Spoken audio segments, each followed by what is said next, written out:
مسئلے میں پڑے ہوئے تھے، منگول کا بادشاہ آیا ظالم، پورے بغداد کو سلا دیا، ہوش نہیں مسلمان، پورے مسلمانوں کو سلا، کئی لاکھ لوگوں کو اس نے تحقیق کر دیا۔ تاریخ پڑھی آپ، رونگٹے کھڑے ہو جائیں گے، ہم کس چیز میں پڑے ہوئے؟ پاگلوں کی جماعت ہو گئی ہے تو پوری، ہاں مولانا سے آگے بحث کر رہے، اوقات ہے مولانا سے بحث کرنے کو؟ تجوید سے سورہ فاتحہ پڑھنے نہیں آتا۔ یہ چیز کیوں ہو رہی؟ یہ چیز اس واسطے ہو رہی کہ ہر ایک کو جتا لینے کی فکر ہو گئی، حضور کو منانے کی فکر رہے، ہر ایک کو اپنی اپنی جتا لینے کی فکر ہو گئی، حضور کو منانے کی فکر نہیں، اللہ رسول کو منانے کی فکر نہیں، بس میرا پوزیشن، میری بات، بس اسی میں رکھ گئے۔ یہی حال ہوگا نا تو بغداد کی تاریخ پھر ریپیٹ ہو، کوئی بعید نہیں، وہ دن ضرور آئے گا۔ اگر ہم ایسی حالت میں رہیں گے، اللہ وہ دن ضرور لائے گا، اللہ نہ کرے۔ اس واسطے ہم پیدا شرم و حیا ہمارے اندر مر گئی۔ جس چیز کے بارے میں علم نہیں ہے، صحابہ کو تنبیہ کر دیے حضور، تمہاری مجال نہیں ہے، تم اس ٹاپک پہ بحث کرو۔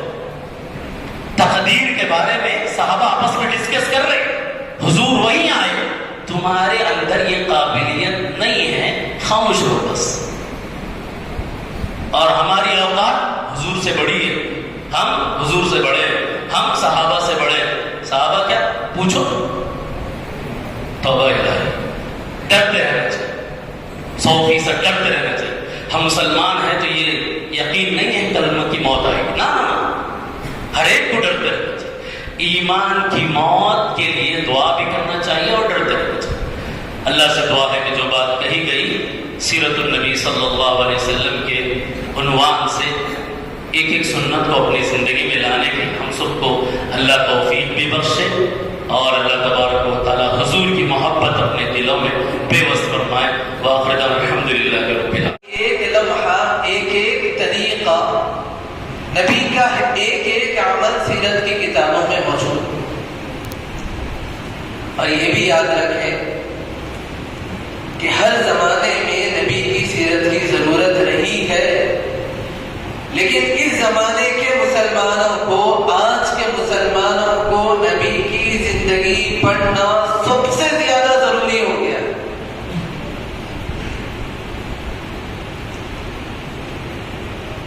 باوجود یہ کہ انسان نے آرام و عیش حاصل کرنے کے لیے بہت زیادہ ترقی کی، تھوڑا سا غور سے سنیں گے تو موضوع کھلنا شروع ہو جائے۔ ابتدائی باتیں ہیں، اگر کچھ سمجھ میں نہیں آتا تھوڑا سا صبر کر لیں، موضوع کھلنا شروع ہو جائے۔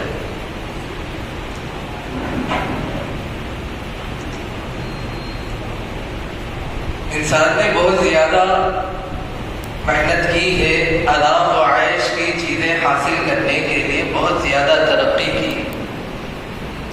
وہ ترقی کی ہے جو کچھ زمانے پہلے کسی انسان کے خواب میں بھی نہیں آ سکتی۔ وہ سواریاں انسان کے پاس موجود ہیں جو کسی نواب کے پاس، کسی بادشاہ کے پاس بھی موجود نہیں تھی۔ ایک عام انسان کے پاس بھی وہ سواریاں، کار کسی بادشاہ کے پاس نہیں تھی، کار جیسی آرام دہ سواری کسی بادشاہ کے نصیب میں نہیں تھی۔ ہمارے جیسے پلنگ اور ہمارے جیسے ہواؤں کا انتظام، ہوا کا انتظام، لائٹ کا انتظام، ہماری جیسی قالینیں یہ بادشاہوں کے نصیب میں بھی نہیں تھی۔ پھر بھی انسان اس زمانے میں بے چین ہے، بے قرار ہے، اس کا دل پھر بھی مطمئن نہیں ہوتا۔ ہر آرام دہ چیز حاصل ہونے کے بعد اس کے نیکسٹ لیول پر اس کی نظر جاتی، اگلے ماڈل پہ نظر پڑتی، ہر آرام دہ چیز حاصل ہونے کے بعد۔ اور انسان کے بے چین ہونے کی ایک بڑی دلیل میں بتا دوں کہ زندگی کے کسی بھی لمحے میں جب انسان اپنے اوپر توجہ دیتا ہے، دنیا کے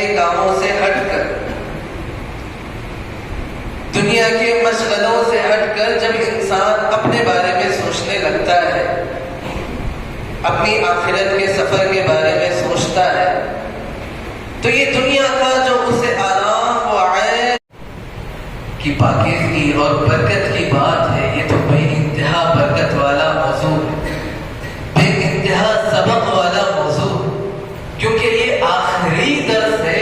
اس کے بعد کوئی اور درس دینے کے لیے مسلمانوں کے پاس آنے والا نہیں۔ سوچئے اگر ہمارے پاس سیرت اور صحابہ کی طرز زندگی نہ ہوتی اور ہم سے ہمارے سامنے اسلامی احکام بیان کیے جاتے، تو بہت سے احکام ہماری نظروں میں ایسے ہوتے جو ہوائی بات ہوتی، ان پر عمل کرنا ناممکن ہوتا۔ بہت سے احکام دین کے ایسے ہوتے وہ ہوائی بات بن جاتی اور اس پر عمل کرنا ناممکن ہوتا اگر ہمارے سامنے سیرت اور صحابہ کی زندگی نہیں ہوتی۔ جیسے اسلامی حکم ہے کہ آپ کو اپنے مال سے زیادہ، اپنے آپ سے زیادہ، اپنی بیوی سے زیادہ، ہر چیز سے زیادہ آپ کو محبت کرنا ہے حضور سے۔ اگر صحابہ کی اور حضور کی زندگی سامنے نہیں ہوتی، صرف حکم سنا دیا جاتا آپ کو ایسا کرنا ہے، آپ کو زکوٰۃ دینا ہے، آپ کو 5 وقت نماز پڑھنا ہے، کچھ دیر کے لیے سوچ لیجیے آپ کے سامنے نبی کی زندگی نہیں، صحابہ کی زندگی نہیں، آپ کو بس حکم سنا دیا گیا نماز پڑھنا ہے 5 وقت، اتنی سنتوں کے ساتھ زکوٰۃ دینا ہے اور اتنے لاکھ خرچ کر کے حج پہ بھی جانا ہے اور اتنے دن بھوکے بھی رہنا ہے۔ آپ کے سامنے نبی کی، صحابہ کی کوئی مثال نہیں، سوچ لیجیے کچھ دیر۔ تو ہم جیسا مسلمان یہ سمجھتا کہ یہ جتنے بھی حکم ہے نا، یہ ہوائی باتیں ہیں، اس پر کوئی عمل نہیں کر سکتا، بس ایسے ہی باتیں جیسے دوسرے مذہب والوں کے پاس ہے، جیسے عیسائیوں کے پاس ہے کہ آپ کو خدا کا مقرب بننا ہے تو آپ کو اپنی زندگی میں کسی عورت کا تصور ہی نہیں لانا۔ یہ بالکل فضائی بات ہو گئی، ہوائی فیلنگ ہو گئی، اس پر عمل ناممکن، مشکل ہے۔ آپ کو دنیا کا ہر عیش، ہر آرام، چاہے وہ جائز ہو ناجائز ہو، چھوڑنا ہے، یہ عیسائیوں کا حکم ہے، اس پر عمل ناممکن ہے۔ یہ کوئی قابل عمل چیز تو ہے نہیں کہ ایک مرد عورت کا تصور نہ کرے پوری زندگی میں، کسی عورت سے نکاح نہ کرے پوری زندگی، یہ تو غیر فطری بات ہو گئی۔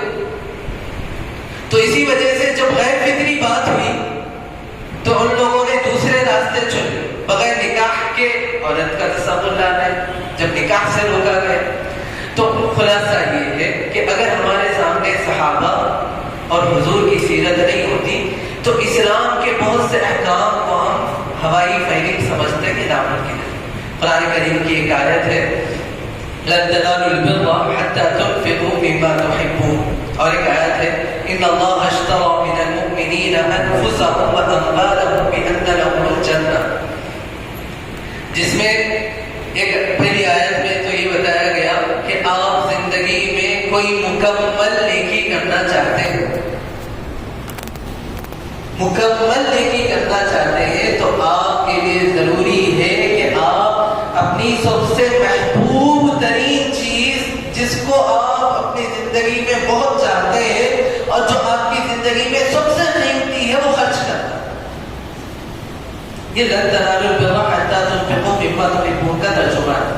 اور ایک آیت ہے ان اللہ اشترى من المؤمنین انفسهم واموالهم بان لهم الجنہ، اس کا مطلب ہے کہ آپ کو جان و مال اللہ کے راستے میں قربان کرنا ہے۔ کچھ دیر کے لیے سوچ لیجیے، صحابہ اور نبی کی سیرت ہماری نظروں کے سامنے نہیں، اہمیت سمجھ جائیے بس۔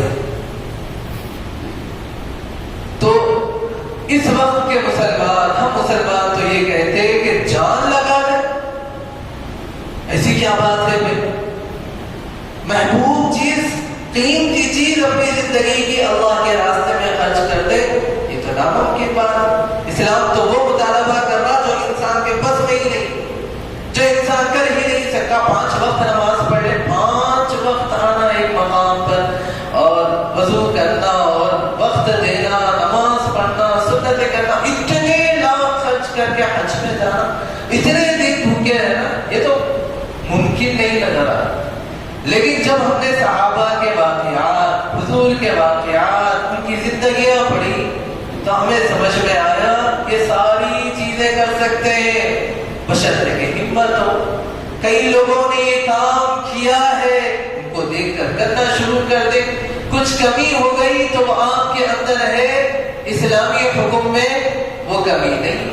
حضرت ابو طلحہ رضی اللہ تعالیٰ نے جیسے یہ حکم سنا کہ آپ کو محبوب چیز، قیمتی چیز قربان کرنا ہے، اپنا پورا باپ دے دیں، تو یہ سن کر ہمیں ہمت آتی ہے. ہمت تو آتی ہے، کچھ تو اس پر عمل کر لیتے. اگر یہ واقعہ